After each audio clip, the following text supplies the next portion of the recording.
Good morning बच्चों। आज हम हिंदी व्याकरण में पाठ 4 वाक्य विचार के विषय में अध्ययन करेंगे।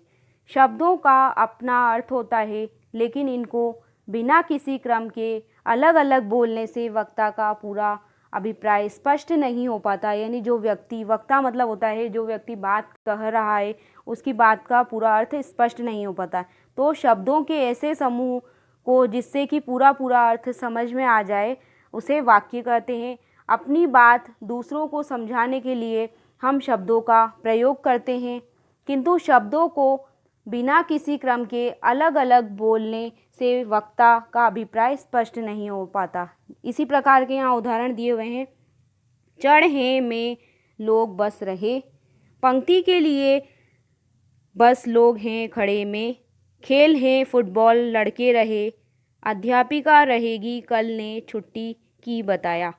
अब ये वाक्य में शब्द तो दिए हुए हैं, दो या दो से अधिक शब्द दिए हुए हैं, लेकिन इनका कोई वक्ता जो है, इनका कोई वक्ता जो बोलने वाला व्यक्ति है, उसने अगर इस तरह के उल्टे सीधे शब्दों को अगर बोला तो इसका अर्थ पूर्ण रूप से स्पष्ट नहीं हो पाएगा। इनको सही क्रम में बोलना आवश्यक होता है। तो देखिए इनको सही क्रम में किस प्रकार बोलेंगे। लोग बस में चढ़ रहे हैं, लोग बस के लिए पंक्ति में खड़े हैं, लड़के फुटबॉल खेल रहे हैं, अध्यापिका ने बताया कि कल स्कूल की छुट्टी रहेगी। तो किसी बात या विचार को पूर्ण रूप से प्रकट करने के लिए सार्थक शब्दों के व्यवस्थित और क्रमबद्ध समूह को वाक्य कहते हैं। शब्दों के, या फिर यूँ भी कर सकते हैं, शब्दों के सार्थक समूह को वाक्य कहते हैं। अब हम पढ़ेंगे वाक्य के अंग। वाक्य के मुख्यतः दो अंग होते हैं। पहला होता है उद्देश्य, जिसे हम इंग्लिश में सब्जेक्ट कहते हैं। दूसरा होता है विधेय, जिसे हम इंग्लिश में प्रेडिकेट कहते हैं। उद्देश्य का मतलब होता है वाक्य में जिसके बारे में कुछ कहा जाए वह उद्देश्य होता है। विधेय मतलब उद्देश्य के बारे में जो कुछ भी कहा जा रहा है वो विधेय कहलाएगा। जैसे यहाँ उदाहरण देखिए, लड़की ने फ़ोन पर बात की, चिड़िया उड़ रही है, रवि पुस्तक पढ़ता है, गीता कहानी लिखती है। यहाँ पे लड़की शब्द जो कि उद्देश्य है, और लड़की के बारे में क्या कहा जा रहा है कि वो फ़ोन पर बात कर रही है, ये विधेय है।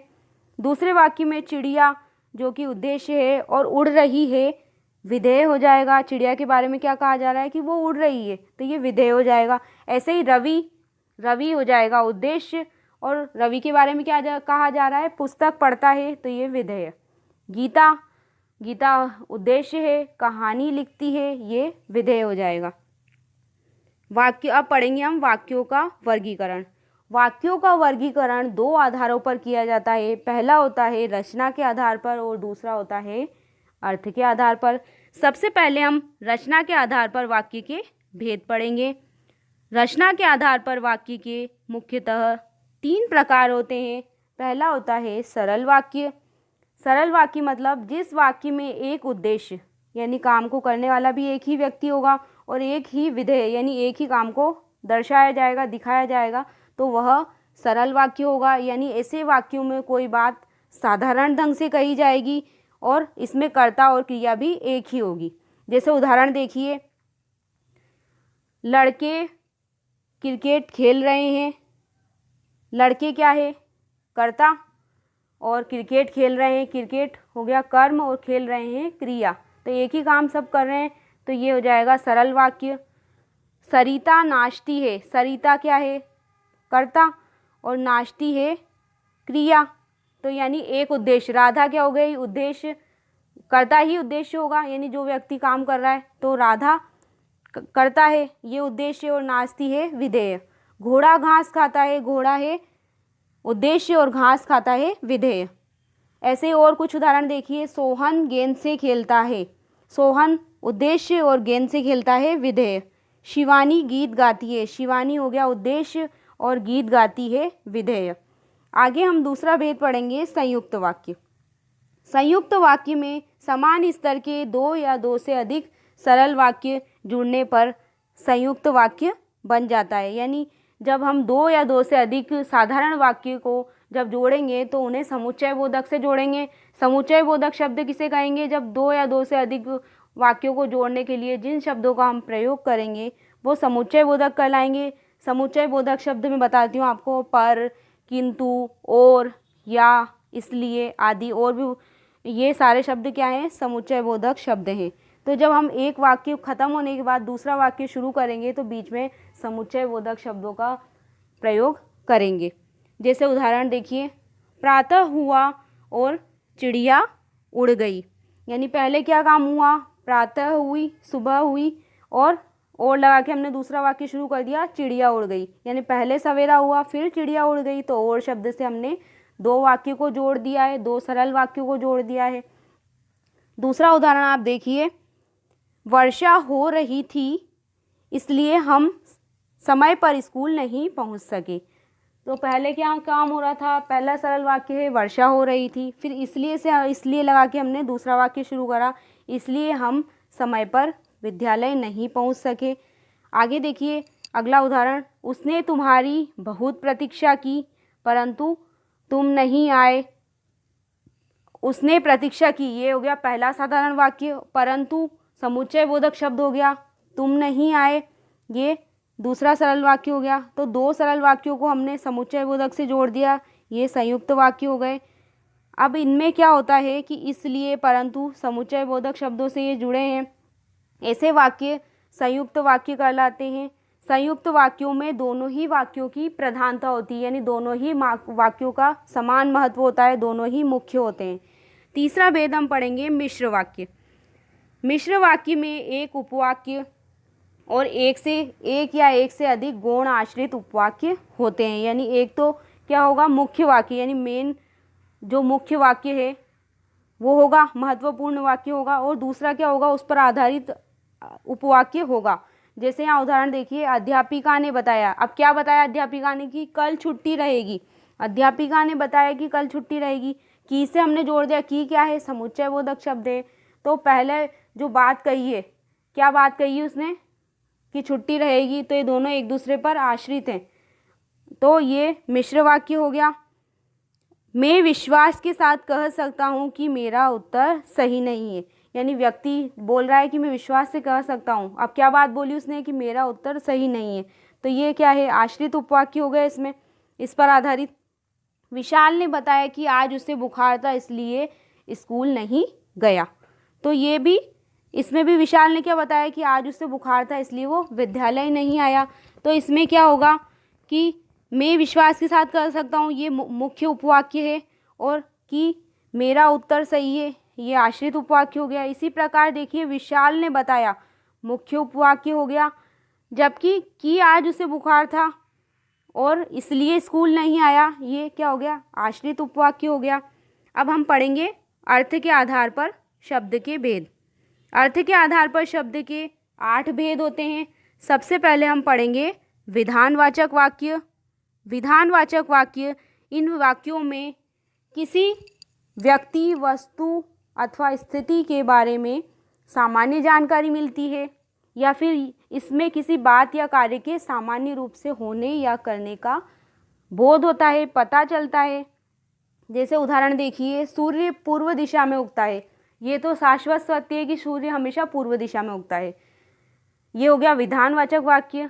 हाथी जंगल में रहता है, तो ये भी विधानवाचक वाक्य है कि ये जंगल में रहने वाला जानवर है। ऐसे ही और देखिए, निकिता पुस्तक पढ़ रही है, ये भी विधानवाचक वाक्य है। ऐसे ही वह बीमार है, ये भी एक सामान्य स्थिति का इससे हमें पता चल रहा है। ठंडी हवा चल रही है, ये भी विधानवाचक वाक्य है। आगे दूसरा भेद हम पढ़ेंगे प्रश्नवाचक वाक्य। इन वाक्यों में प्रश्न संबंधी जानकारी मिलती है, तो उन्हें प्रश्नवाचक वाक्य कहते हैं, यानी प्रश्न पूछने का कार्य इसमें किया जाएगा। जिन वाक्यों में कोई प्रश्न किया जाएगा उन्हें प्रश्नवाचक वाक्य कहते हैं। जैसे उदाहरण देखिए, क्या तुम्हारे पास साइकिल है। अब इन वाक्यों में प्रश्नवाचक वाक्य के अंत में प्रश्नवाचक चिन्ह अवश्य आएगा, जरूर आएगा। गणतंत्र दिवस कब मनाया जाता है, प्रश्न पूछने का काम किया जा रहा है कब शब्द से। क्या तुम्हारे पास साइकिल है, क्या से भी प्रश्न पूछा जा रहा है, तो ये प्रश्न सूचक शब्द हो गए, तो ये प्रश्नवाचक वाक्य हैं। तुम कहाँ जा रहे हो, रवि आज स्कूल क्यों नहीं आया, प्रश्नवाचक वाक्य दिया हुआ और क्यों नहीं आया प्रश्न पूछा जा रहा है। तुम्हारा घर कहाँ है, तो ये सारे प्रश्नवाचक वाक्य हैं। आगे देखिए तीसरा भेद है हमारा आज्ञावाचक वाक्य। इन वाक्यों में किसी को कोई काम करने का आदेश या निर्देश दिया जाता है तो इन्हें आज्ञावाचक वाक्य कहते हैं। इन वाक्यों में आज्ञा, प्रार्थना अथवा परामर्श का पता चलता है। परामर्श मतलब होता है सलाह का पता चलेगा, उन्हें आज्ञावाचक वाक्य कहते हैं। तो उदाहरण देखिए यहाँ पे, तुम जाकर पढ़ाई करो, यानी किसी ने आदेश दिया है कि तुम जाकर पढ़ाई करो, तो ये आज्ञावाचक वाक्य हो गया। एक गिलास दूध लाओ, ये भी आदेश देने का काम किया जा रहा है इसमें, तो ये भी आज्ञावाचक वाक्य है। तुम अपना काम पूरा करो, ये भी आज्ञावाचक वाक्य है। तुम बाजार जाओ, यानी बाजार जाने का निर्देश दिया जा रहा है, तो ये भी आज्ञावाचक वाक्य है। दरवाज़ा खोलो, तो ये भी आज्ञावाचक वाक्य है, इसमें बताया जा रहा है कि दरवाज़ा खोलो तुम। चाहे चाय लो या चाहे कॉफ़ी, ये भी आज्ञावाचक वाक्य है। जो लोग वहाँ बैठे हैं उनको बुलाओ, यानी इसमें निर्देश दिया जा रहा है कि जो लोग वहाँ बैठे हैं उनको बुलाकर ले आओ, तो ये भी आज्ञावाचक वाक्य है। तो इन सब में क्या होगा, आदेश दिया जाएगा, निर्देश दिया जाएगा या परामर्श दिया जाएगा। चौथा भेद हमारा है निषेधवाचक वाक्य में। यह अब यहाँ निषेधवाचक वाक्य में क्या होगा, इन वाक्यों में किसी काम के न होने या न कर पाने का पता चलता है, या फिर जिन वाक्यों में किसी काम के न होने का पता चलेगा उन्हें निषेधवाचक वाक्य कहेंगे। निषेध मतलब मना करना या नहीं होना, तो इन्हें निषेधवाचक वाक्य कहेंगे। जैसे उदाहरण देखिए, मैं यह चित्र नहीं बना सकती, मना कर रही हो कि ये चित्र नहीं बना सकती, तो ये क्या हो जाएगा, निषेधवाचक वाक्य है। फिर मैंने आज होमवर्क नहीं किया, वो मना कर रही है कि मैंने होमवर्क नहीं किया है। ऐसे उदाहरण देखिए, मैंने आज पाठ याद नहीं किया, आज मैच नहीं होगा, नहीं शब्द से मना कर रही है वो कि ये काम नहीं हुआ है, नहीं होने का पता चल रहा है, तो ये सारे निषेधवाचक वाक्य हैं। यानी नहीं शब्द से जब कोई वाक्य मना करने की कोई बात कही जाएगी तो वो निषेधवाचक वाक्य होंगे। आज विद्यालय नहीं जाएगा, तो ये भी निषेधवाचक वाक्य है। ऐसे ही माली आज काम नहीं करेगा, निषेधवाचक वाक्य है कि वो मना कर रहा है कि यह काम आज वो नहीं करेगा। अर्थ के आधार पर वाक्य का पांचवा भेद है इच्छावाचक वाक्य। इस प्रकार के वाक्यों में वक्ता की शुभकामना, आशीर्वाद आदि का पता चलता है। यानी जो व्यक्ति बात कह रहा है वो या तो आशीर्वाद देगा या फिर कोई मंगल कार्य करने की शुभकामना देगा, तो वो इच्छावाचक वाक्य कहलाएंगे। देखिए उदाहरण देखिए, तुम्हारी यात्रा मंगलमय हो, यानी यात्रा के मंगलमय होने का वो शुभकामना दे रहा है। ईश्वर तुम्हें दीर्घायु करे, तो ये भी एक शुभकामना है वो दे रहा है। ईश्वर करे तुम पास हो जाओ, ये भी एक इच्छावाचक वाक्य है। ऐसे ही भगवान तुम्हें परीक्षा में पास करे, ये भी एक इच्छावाचक वाक्य है। अब हम वाक्य का छठा भेद संदेहवाचक वाक्य पढ़ेंगे। इस प्रकार के वाक्यों में किसी कार्य के होने के बारे में संदेह प्रकट किया जाता है, एक आशंका प्रकट की जाती है, तो उसे संदेहवाचक वाक्य कहते हैं। जैसे उदाहरण देखिए, शायद कल मैं विद्यालय न आऊँ, तो एक आशंका वो प्रकट कर रहा है कि वो शायद कल नहीं आएगा विद्यालय। माताजी शायद कल सुबह तक आ जाए, कल सुबह तक माताजी के आने की आशंका प्रकट की जा रही है। ऐसे ही और उदाहरण देखिए, शायद आज वर्षा हो, तो ये भी संदेहवाचक वाक्य है। हो सकता है आज धूप निकल आए, ये भी संदेहवाचक वाक्य है। सातवां भेद है हमारा संकेतवाचक वाक्य। इसमें ये वाक्य किसी भी कार्य की सफलता या असफलता की ओर संकेत, इशारा करते हैं, उसे संकेतवाचक वाक्य कहते हैं। इसमें एक बात या कार्य का होना या न होना दूसरी बात या कार्य पर निर्भर करता है। देखिए यहाँ पे, यदि परिश्रम करते तो अवश्य सफल होते, तो सफल होने के लिए परिश्रम की तरफ संकेत किया जा रहा है कि अगर परिश्रम करते तो सफल होते। यदि खाना नहीं खाओगे तो सेहत कैसे बनेगी, तो सेहत के लिए खाना खाने की तरफ संकेत किया जा रहा है। यदि वर्षा होती तो फसल अच्छी होती, तो वर्षा फसल अच्छा होने के लिए वर्षा की तरफ संकेत किया जा रहा है। अगर तुम पढ़ोगे तो अवश्य पास हो जाओगे। पास होने के लिए पढ़ाई की तरफ संकेत किया जा रहा है। तो इन वाक्यों में पहले वाक्य में संकेत दिया जाएगा और दूसरे वाक्य में उस कार्य का होना या न होना बताया जाएगा। 8वां भेद है हमारा विस्मयादिबोधक।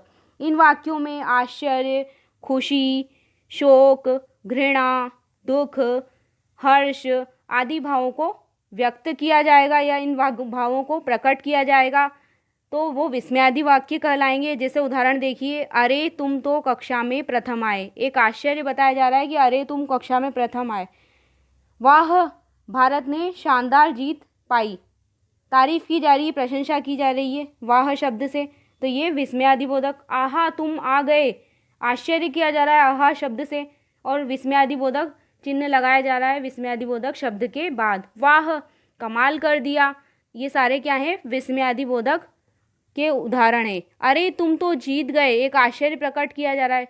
अरे तुम्हारे साथ बहुत बुरा हुआ, एक अरे तुम्हारे साथ तो बहुत बुरा हुआ, ये शोक प्रकट करने के लिए किया जा रहा है अरे शब्द का प्रयोग। ये सारे विस्मयादिबोधक वाक्य हैं।